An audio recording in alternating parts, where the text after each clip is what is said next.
அன்பார்ந்த கடவுள் டிவியினர்களுக்கு காலை வணக்கத்தை கிருஷ்ணன் ராஜகோபாலன் அறிவித்துக் கொள்கிறேன். பராபவ வருடம் ஒரு பொன்னான காலம். இதில் என்னென்னா, நவகிரகங்கள் நாயகராக இருக்கக்கூடியவர் குரு. அவர் இந்த வருஷம் ராஜாவாயிடுவார். அதே மாதிரி சந்திரன் சேனாதிபதி. எப்படி இருக்கு பாருங்களேன், எல்லாம் மூளையில் தான் ஒர்க் பண்ணுறது. அந்த இதெல்லாம் கூட சண்டை கொண்டு சுட்டுக்கிட்டு மூளையிலே ஒர்க் பண்ணி கத்தி எடுக்காமல் ஆயுதம் எடுக்காம பண்ணக்கூடிய காரியத்தை சாதிக்கிறது தான் இந்த வருஷம். அதனால் குரு ராஜாவாக இருக்கார். இந்த சனீஸ்வரனை எல்லாத்துக்குமே இரும்பு மனிதன் பேர் சனீஸ்வரருக்கு, அயான் மேன். அந்த உடம்பில் அந்த வக்கரம் அந்த உடம்பில் இருந்தால் தான் எதுவுமே செயல்படுத்த முடியும்.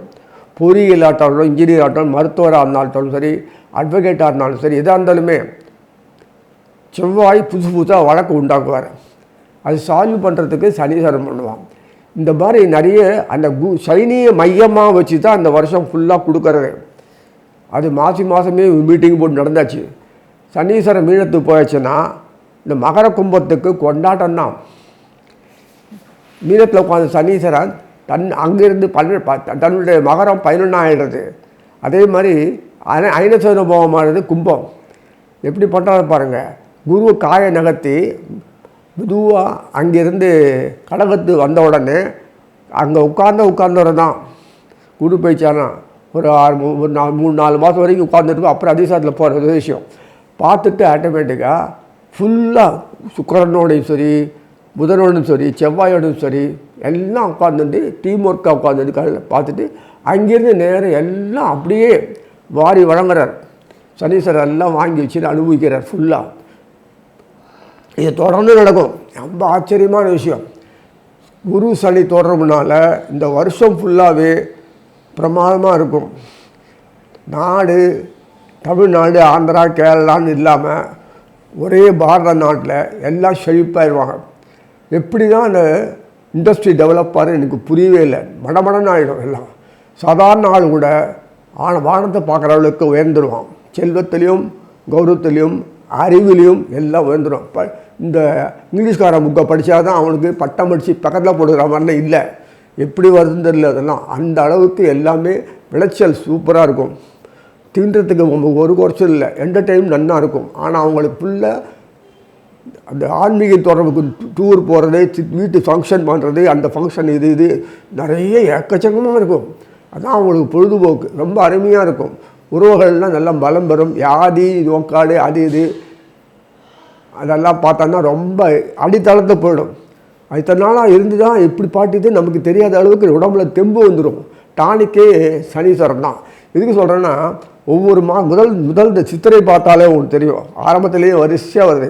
சித்திரை மாதத்தில் பார்த்தாலே சனீஸ்வரன் உட்கார்ந்துருக்கும் போது ஆட்டோமேட்டிக்காக என்ன பண்ணுறாருன்னா மீனத்தில் உட்காந்துருப்பார்.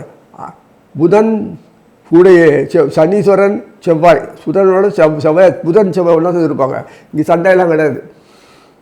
புதன் செவ்வாய் சனீஸ்வரன் அந்த குருவினுடைய சம்பந்தப்பட்ட குருவும் புதனும் வீடு மாதிரிப்பாங்க. ராசி பருவத்து படி முதல்லையே பாருங்கள். புதன் மீனத்திலையும் குரு மீனத்திலிருந்து 50% ராசி படுத்தின எப்படி பாருங்கள் முதல்ல ராசி. அதுக்கு பிறகு பார்த்தோன்னா பெயர்ந்துட்டான்னு வச்சுக்கோங்களேன். அங்கேருந்து டைரெக்டாக குருவினுடைய பாறை இருந்துகிட்டே இருக்கும். சுக்கரன் அந்த விஷபத்தில் இருக்கிற அந்த வைகாசி மாதத்தில் குரு பெயர்வார். அந்த நேரத்தில் விஷபத்தில் பார்த்தீங்கன்னா உங்களுக்கு சூரியன் புதன் சுக்கரன் ஒன்றா இருப்பாங்க. சனீஸ்வரன் 3ஆம் வாரில் பார்த்து பாருங்கள். எவ்வளோ பாருங்கள் வரிசையாக வந்துட்டு இருக்கும். அதே மாதிரி மீனத்துக்கு போன பிறகு ஒவ்வொரு இந்த புதனும் சுக்கரன் பேசிட்டு சுக்கரனுக்கு இறங்கிடுவார். சுக்கரனோடு சேர்ந்து குரு சேர்ந்து அப்படியே இப்படிலாம் ஒவ்வொரு சமயத்தில் இருக்கும்போது அதிசாரத்தில் போனால் கூட அந்த பின்னாடி சனீஸ்வரன் இந்த குருவினுடைய பயிற்சி பிறகு அதிசாரத்தில் போவார். குரு அதிசாரத்தில் போனால் கூட உங்களுக்கு பொறுத்த பின்னாடி அந்த செவ்வாயோடு சேர்ந்துடுவார். பாம்பில் மாட்டிட்டார். பாம்பு சர்வன் செக்யூரிட்டி. அந்த முன்னாடி செவ்வாய் டைரெக்டாக 8ஆம் வாரில் தொடர்பு கொள்வார் குருவோடு. இப்படிலாம் அது ஒரு அமைப்பு இருக்குது. இந்த பிரச்சனையும் இல்லை. அதனால் இது இந்த வருஷம் ஃபுல்லாக நிறுத்தும். சனீஸ்வரன் வக்கரமானால் கூட பிரச்சனையே இல்லை. சுகமாக அனுபவிக்கிறார் இந்த காலத்தை. ஏன்னா இது சனீஸ்வரோடு சம்மந்தப்பட்ட 2 ராசி இதுக்கு பார்த்தீங்களா, கும்பம் மகரம் ரெண்டுமே எங்கேயோ உயர்ந்து போயிடுவாங்க. அதே மாதிரி பூர்வ புண்ணியாதிபதி கொண்டக்கூடிய இந்த துலாம் இருக்குது பார்த்தீங்களா சனியை, அவன் பார்க்கணுமே எப்பேற்பட்ட எப்படி இருந்தாங்க துலாத்தில் எப்படி ஆகிட்டாங்க பாருங்கள். இந்த 3 ராசி ஆச்சரியமாக இருக்கும். துலா எப்போதுமே கொஞ்சம் டல்லு தான், ஆனால் அது இம்ப்ரூவ் ஆகிடும். எப்படி இம்ப்ரூவ் ஆகுதுன்னு நமக்கு புரியலன்னா, காலசக்கர சோற்றத்தில் சனீஸ்வரனுக்கு இந்த மகத்துவம் கொடுத்ததுனால வந்த விளைவு, உழைப்புக்கு அறிவுக்கு திறமைக்கு கொடுத்ததுனால நாடு வளம் உயர உயர்ந்தது. வரப்புயர வாயு உயர அது வந்தாமல் சொல்லுவாங்கள்ல, அது வளர்ந்தது என்ற இந்த நல்ல ஒரு அதிசயமான ஒரு காலகட்டத்தில் நான் உங்களோட சேர்ந்து ஷேர் பண்ணிக்கிறேன். அன்பார்ந்த மீனராசி நேயர்களே, புத்தாண்டு பராபவ வருடம் மீனராசிக்குள்ள குரு வாலண்டியரே அவரே பண்ணுறார். உபயராசிக்காரர்கள் தான் கொடுக்கணும், வாங்கணும் செய்யணும். அதே புதனமும் இதுவும் கொடுக்கறதுக்கு உண்டான வகைகளை ஏற்பாடுகளை பண்ணி அதுக்கு உண்டான வாழ்க்கை வர்த்தகம் பண்ணி செயல்படுறது அவங்க 2 பேரும். அதுக்கு உண்டான உதவி நின்று செய்து கொடு, அதுக்கு உண்டான வியாபாரம் பொருள் உண்டாக்க செய்யறது சூரிய சந்திரன் பண்ணணும். அவங்க தான் எல்லாமே படைப்புகள் ஃபுல்லாக சூரிய சந்திரன் தான். அவன் வச்சுன்னு அந்த படைப்புகளை எல்லோரும் விநியோகம் டிஸ்ட்ரிபியூஷன் மேலும் மேலும் கொடுத்து அனுபவிக்கிறது தான் புதன். சூரியன் சந்திரன் 2 பக்கம் புதன், இந்த 3 பேர் தான் புதன். இந்த பக்கம் ஃபுல்லாக குரு, 2 நடுவில் சனி, அவ்வளோதான். இந்த செவ்வாயும் சுக்கிரன்னா அனுபவிக்கிறதுக்கு ரசனைகள் இல்லாத வெறும் சன்னியாசி வாழ்க்கை கூடாது. செவ்வாயும் சுக்கிரனும் இதுக்கு மெயின் கர்த்தா.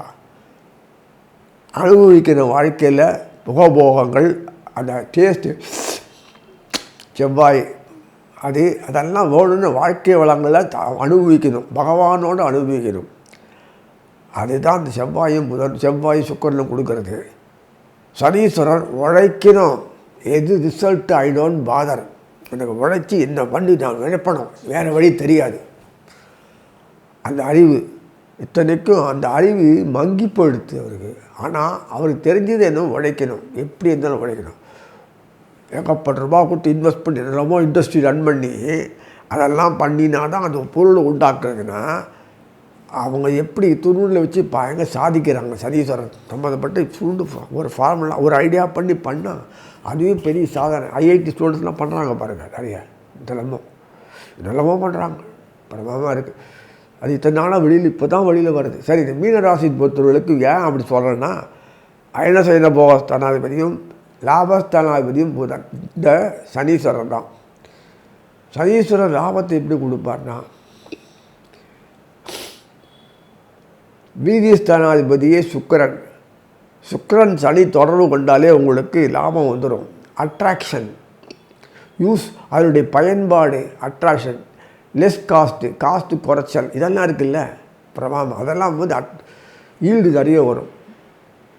எப்போதுமே காஸ்ட் நிறைய இருந்தால் அதுக்கு வேல்யூ ஜாஸ்தின்னு சொல்கிறது உண்மைதான். அது பண்டா பண்ணி அப்படி இப்படி பண்ணி அந்த கொடுக்கறது நல்ல பொருளுக்கு சாதாரண வேலை போகாது. ஏன்னா அந்த அட்ராக்ஷன் இல்லை. நம்ம நாட்டு பொருள் அப்படி தானே. இதுவே வெளிநாட்டு போயிட்டு அதே வெறும் 500 ரூபா 1000 ரூபாயில் விற்க வேண்டிய பொருளை 10,000 ரூபா இன்வெஸ்ட் பண்ணி பெரிய காரங்க வர வச்சு சாப்பிட்றாங்க.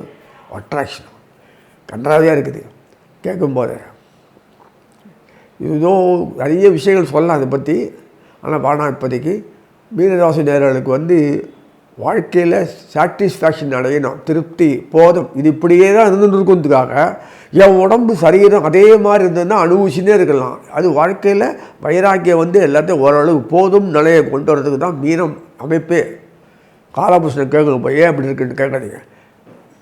குரு நட்சத்திரம், அதே மாதிரி சனி நட்சத்திரம், புதன் நட்சத்திரம், இந்த 3 நட்சத்திரமே இவ்வளோ தான் அளவுன்னு வச்சுருப்பார். திருப்தி போதும், ஐ ஆம் சாட்டிஸ்ஃபைட், திருப்தோஸ்மி சொல்லுவாங்களே, அது மாதிரி திருப்தி. பைனாரங்கட்டி வராகன் அப்படின்னு சொல்லிட்டு துணுன்னு 10 ரூபா கொடுப்போம் அந்த காலத்தில், பைனாரங்கட்டி வராகணும். அது மாதிரி திருப்தி, இது போதும் அப்படின்னு காணிக்கை வைப்பாங்க. அதுதான் அந்த மீனத்தினுடைய அமைப்பே. Everybody is forced to accept what ever giving the material. அது கொடுத்து அதுதான் அப்படின்னு ஒரு நிலைமை வச்சுட்டாங்கன்னா எப்படி அவங்களால எல்லா விஷயத்துலையும் அனுபவிக்கக்கூடிய எல்லாம் திருப்தி அடைகிற வாழ்க்கை அமைப்பு இருக்கிறதுனால லைஃப்பில் சாதனை பண்ணிட்டாங்க, சாதிச்சிட்டாங்க. எனக்கு திருப்தியான வாழ்க்கை அந்த எண்ணம் வரத்துக்கு தான் மீனத்தில் இருக்கிற அந்த குரு நட்சத்திரமும் சரி, சனி நட்சத்திரமும் சரி, உத்திரட்டாது அந்த ரேவதி நட்சத்திரம் சரி, திருப்தி. ரேவதி நட்சத்திரம் மோட்சஸ்தானம், மோட்சம் பேர், அதனால் முடிவு அவர் தானே. அப்புறம் கேது ஆரம்பிப்பார், அஸ்வதி, மறுபடியும் கர்மங்கள். எவ்வளோ ப்ரோக்ராம் பண்ணிருக்காங்க பாருங்கள். என்னையும் ஒன்றும் கேட்டால் பண்ணிருக்காங்க இந்த காலபுருஷன். இவர் அனுபவிக்கிறதுக்குன்னு இந்த மாதிரிலாம் பண்ணிட்டு இந்த ட்ராமா போட்டுருக்கார். நல்லா தெரிகிறது. ஏன்னா எப்படி நமக்கு தெரியும், உள்ளே உட்காந்துருக்காரு அவர் கூட. இந்த அமைப்பில் பார்க்கும்போது சப்தமாதிபதி உபயராசி, சப்தமாதி புதன். உபயராசி ஒன்று புதனாக இருக்கணும், புதனாக இருக்கணும், அவ்வளோதான். எப்படி பாருங்கள். அதனால் புதன் அத்தனை செல்வங்களும் சொல்லிட்டு இந்த குரு பார்வைப்பட்டால் தான் செல்வமே தங்கும், வரும், வளர்ச்சி வரும். எதுவுமே இல்லைன்னா இல்லை. வெளிநாட்டுலாம் அது தெரியாது. நம்ம நாடு வரைக்கும் தான் நான் பார்ப்பேன். இன்டர்நேஷ்னல் லெவலாக இன்டர்நேஷ்னல் கரன்சி இருக்கிறனால இந்த டாலரு அவன் வேணுமான எவ்வளோதான் அடிச்சுப்பான், யாருக்கு கேட்குறது. அதனால் வேர்த்தகத்தையே கொடுப்பான். இப்போ எல்லாம் கட் பண்ணுங்க எல்லாத்தையும், அங்கே அப்பா 0 ஆகிடும். சரி, எதுக்கு சொல்கிறேன்னா, சப்தமாவதி வீரியஸ்தானாவதி சுக்கராச்சாரியார். வீரிய சுக்கரனா பண்ண முடியுமா? குரு சுக்கரனால் வீரியம் பண்ண முடியாது. சுக்கராச்சாரி வீரியஸ்தானத்தை கொடுப்பார். அந்த கலை ஆற்றல் பண்ணுறவங்களுக்கு அந்த வீரியஸ்தானம் கொடுக்குறாரு. அதே மாதிரி தொழில் முனைவோர் டெக்னாலஜி டெவலப் பண்ணுற ஒரு அட்ராக்ஷன் வரணும்னா அது கொடுப்பார். அதை தான் மட்டமான பொருள் வந்து அட்ராக்ட் பண்ணி டிசைன் பண்ணி அப்படி ஒரு எக்ஸ்ப்ரெஷன் மார்க்கெட்டிங், அந்த பேச்சு திறமை, அந்த திறமை அட்ராக்ட் அது கொடுக்கறதுனால தான் வெளிநாட்டு பொருள் அவ்வளோ ரூபாய் விற்கிறது. ஒன்றுமில்லாத இது இருக்குது. நமக்கு இப்போ நம்ம பொருளை வாங்கிட்டு அங்கே வச்சு கொள்ளையே அடிச்சுருந்தான் ஞாபகம் இருக்குன்னு நினைக்கிறேன் எல்லாம். அது அட்ராக்ஷன் வந்து இந்த நம்மளுடைய இந்த அமேசான் அது இதெல்லாம் வரும்போது அதை வாங்கி அப்படின்றான். இங்கேருந்து போய் அங்கே போய் விற்கிறது பொருள் மாற்றி இவ்வளோ விற்கிறாங்க, 100 மடங்கு சம்பாதிக்கிறாங்க. நம்ம அந்த ட்ரக்ஷன் தெரியலையே நமக்கு. ஸோ இந்த மாதிரி சிஸ்டமேட்டிக் சிஸ்டங்கள்லாம் நான் தகுந்த மாதிரி மாற்றி செயல்படணும்னா சுக்கராச்சாரியம் மட்டும்தான். அது இப்படி பார்த்தீங்களா? அதனால தான் போக பாக்கியில் மூழ்கிட்டாலே நாசமாகிடும். அத்தனை போக பாக்கிய அமைப்பு, குடி கூத்து, என்னென்ன கேம்பிளிங் எல்லாம் சுக்கரை தொடர்பு வச்சு எல்லாம் சனி சுக்கரை தொடர்ந்தா போச்சு, காலி எல்லாம். இந்த மாட்டிப்போம். சனி சுக்கரை சொன்னால் இது ஒம்பு. அது வந்து அட்ராக்ஷன் லெவலில் அவங்க கலை படிப்பாளிகளில் பார்த்தோன்னா நல்ல பிரமாதமாக நிறைய பணம் சம்பாதிக்கிற மாதிரி இருக்கும்.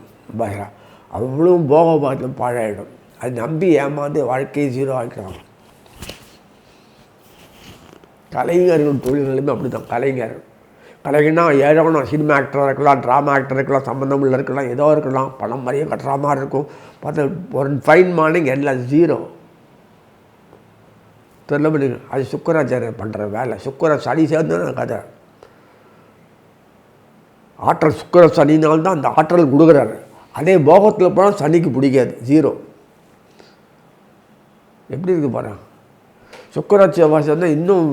அதனால் சுக்கரனோட தொடர்பு உள்ள சுக்கர சனி, குரு செவ்வாய் தொடர்பு இருந்ததுன்னா பிரமமாக இருக்கும். ஆனால் சுக்கரனோட தெரிஞ்சதுன்னா தூக்கி விட்டு நாசம் போட்டு அங்கேருந்து நாசமாக்கிறார். மங்களே சமத்து அப்படின்னா என்ன பண்ண முடியும்? அந்த அறிவு போனப்புறம் வந்து இது பிரயோஜனம். ஸோ இதெல்லாம் நிறைய விஷயங்கள்லாம் நிறைய பேசலாம். அதெல்லாம் அந்த சம்மந்தப்பட்ட பாக்யாதிபதியே செவ்வாய் தான். பிரமாதமாக குரு டீம் ஒர்க்கப் பண்ணி குருவோடு இது மேக்சிமம் அதிகம் இருக்குதுன்னா இவர் இருக்கார். செவ்வாய் குரு இருப்பார். சுக்கரன் கொஞ்சம் நாளைக்கு இருந்துட்டு போயிடுவார், 2-3 வாரம் கூட இருப்பார் உலகத்தில். போதுமே உங்களுக்கு. சனீஸ்வரன் உட்கார்ந்துட்டு லாபத்தை கொடுக்குறா, அயனசேன போகத்தை கொடுக்குறாரு. பிரமாதம் உங்களுக்கு. அதாவது குருக்கு மரியாதை தரணும்னா அந்த தனுசுக்கும் மீனத்துக்கும் மரியாதை வருதுன்னு அர்த்தம். சனிக்கு மகர சொன்னால் மகரத்துக்கு கும்பத்துக்கும் ஆக அந்த 4 வீடு உபயராசியில் பெருமைப்படக்கூடிய அளவுக்கு வாழ்க்கையில் வாழ்க்கை தரம் மட்டும் இல்லை, வாழ்க்கை இயல்பும் மாறும், செயல்பாடும். அதனால் ஒரு செல்வாக்கு, சொல்வாக்கு, பொருள் வாக்கு எல்லாமே சேர்ந்து வரணும் இல்லையா? கூடி வரணும்னா வாக்கு திறமையே வரணும் இல்லையா? அனுபவிக்கக்கூடிய காலத்தில் உடம்பு ஆரோக்கியமாக இருக்கணுமா இல்லையா? மக்கள் அதுக்கு என்ன மாதிரி தன்னிடத்தில் முகம் சுளிக்காது சேர்ந்து நமக்கு ஒத்துழைப்பு தரணும். பார்த்து இத்தனை பாக்கியங்களும் ஒரே சமயத்தில் வருது. ஒரே சமயத்தில் கொடுக்க ஆரம்பிக்கிறது தொடர்ந்து இந்த வருஷம் ஃபுல்லாக நீடிக்கும். அப்படின்னா ஆரோக்கியம் உடம்புல வரும்போது சந்தோஷம் வரும், ஆனந்தம் வரும், பெருமை வரும், உடம்புல கட்ஸு வரும், பலம் வரும், எல்லாம் வரணும் இல்லை? சனீஸ்வரன் தொடர்பு கிடைக்கிறது. அப்படி ஒரு பெருமை கிடைக்கக்கூடிய பாக்கியம் இந்த மீனராசி நேயர்களுக்கு கிடைக்கிறது. அது எப்படி உறுதியாக சொல்வீங்க பார்த்தோன்னா, அந்த மார்கழி மாதத்தில் ஆரம்பித்தா போதும். கார்த்திகை மாதத்துலேயே உங்களுக்கு தெரியும், செவ்வாயும் சூரியனும் ராசி பரிந்து பண்ணிப்பாங்க. மார்கழி மாதத்தை பார்த்திங்கன்னா தெரியும், குருவும் சூரியனும் வசிப்பாங்க. சூரியன் தொடர்பாடும் போது யோகம் கிடைக்கும். அது ராசி பருவத்தை போனால் பன்மடங்கு ஷேரிங் ஆஃப் பார்ட்னர்ஷிப் மாதிரி. அப்போ சூரியன் பார்ட்னராக வச்சுருந்தாலும் எவ்வளோ வேணும் உங்களுக்கு? அவன் தான் எல்லாமே கொடுத்தானோ. எப்பா பொக்கிஷம், வெறும் காசு பணம் மாத்திரம் பொக்கிஷம் இல்லை, அத்தனை விஷயங்களும் வாழ்க்கையில் சுவைகள் அத்தனையும் சேர்ந்து கிடைக்கக்கூடிய ஒரு பாக்கியம் அமுத சுரபி அப்படின்னு உங்களுக்கு கிடைக்கிறது. அதனுடைய அமைப்புகளை நீங்கள் பயன்பெறும்போது உங்கள் வாழ்க்கையில் மாற்றங்கள் உடனடியாக வரும். காலப்போக்கில் வராது. இந்த வருஷம் ஆரம்பிச்சதுலேருந்து வந்துடும். அப்படியே மாற்றங்களோடு வரும்போது எப்படியெல்லாம் மாற்றங்கள் வருதுன்னு கொஞ்சம் ரெக்கார்ட் பண்ணிக்கோங்க. நீங்கள் வேணுமானா அதெல்லாம் வரும். தன் தாழ்நிலையிலேருந்து உயர்நிலை போவீங்க. எண்ணங்கள் உயர்ந்து வரும், செயல்பாடுகள் வரும். எவமெல்லாம் நமக்கு வாழ்க்கையில் நியூசன்ஸ் பண்ணாங்களோ, பகை பாராட்டவங்களோ அத்தனை பேர் காணாமல் போயிடுவாங்க. இல்லை அத்தனை பேர் மாறி உங்களை செய்வாங்க. அப்படியே இருக்குது நரகமான வாழ்க்கை, சொர்க்கமான வாழ்க்கை ஆகும். இந்த 3 மெயின் ஆரம்பத்து படித்து எப்படி லைட்டு போட்டால் விளக்கு ஏற்றினா வெளிச்சம் தானே இருட்டு சொல்லாமலாம் போகிறோம். இது சொல்லாமலாம் இந்த வருஷம் ஆரம்பத்துலேருந்து வர ஆரம்பிச்சிடும். குழந்தைகள் ஏனோதானோ இருந்ததுன்னா அதுக்கு புத்தி செயல்பட்டு அழகாக தன் நிலை மாறி செயல்பட்டு சாதிக்கும். அப்படியே ஆள் பார்த்து என் புள்ள ஒழிவா அப்படின்னு தோணும் அளவுக்கு வரும். அதனால் எளிமையான வாழ்க்கைக்கு நல்லது தான். அதே சமயத்தில் வாழ்க்கையில் சுகபோகங்கள் அனுபவிக்கும் போது எல்லாம் ஓடும் இல்லையா? நான் இப்படி தான் இருப்பேன்னா வாழ்க்கை சுகபோகங்கள் இப்படி அனுபவிக்கிறது. அத்துமீறி போனால் தான் ஆபத்து. எதுவுமே அந்த பழக்கம் அடிமையாகக்கூடாது. அதனால் இந்த வருஷத்தில் நான் சொல்லணும் அவசியம் இல்லை. சீரும் சிறப்புமாக இருந்து வாழ்க்கையை அனுபவிப்பீங்க. மேலும் தொடர்ந்து அனுபவிக்கணும்னு பிரார்த்தித்து நிறைவு செய்கிறேன். கடவுள் அருள் டிவியை பார்த்தமைக்கு நன்றிகள். மேலும் இது போன்ற தகவல்களை தெரிந்து கொள்ள கடவுள் அருள் டிவியை சப்ஸ்கிரைப் செய்யுங்கள். மறக்காமல் பெல் ஐக்கானை கிளிக் செய்யுங்கள்.